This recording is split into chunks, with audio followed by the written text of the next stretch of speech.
il est indéniable qu'il y avait des familles de PFAS qui ont déjà été interdites pour certaines depuis plus de 10 ans en Europe, qui posaient des problèmes et des risques pour la santé humaine.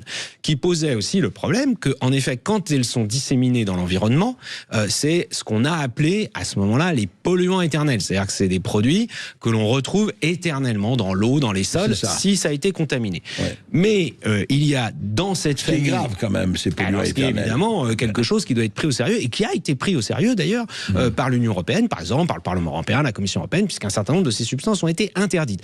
Alors le problème, c'est que parfois on parle de pollution aujourd'hui qui remonte à l'époque où ces substances n'étaient pas interdites.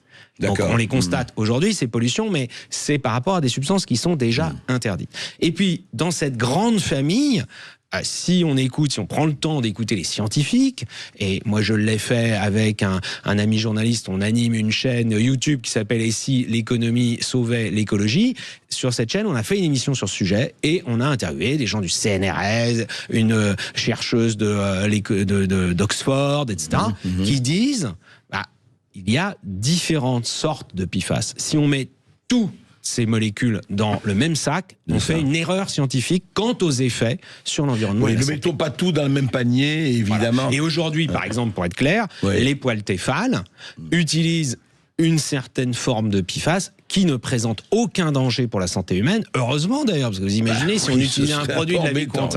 Mais en revanche, les associations écolo, Camille Etienne, influenceuses écolo, les députés verts à l'Assemblée nationale, certains médias, eux, ils font l'amalgame pour dire attention, si vous utilisez une poêle Tefal, vous allez vous empoisonner vos enfants en faisant la cuisine. Il y a eu des polémiques là-dessus, absolument. Et d'ailleurs, au passage, quand même, comme par hasard, pourquoi est-ce qu'ils ciblent particulièrement, alors qu'il y a tous les usages des PFAS dont on vient de parler, justement, l'objet de la vie courante, et par ailleurs, c'est pour faire peur, évidemment, et par ailleurs, d'un industriel français.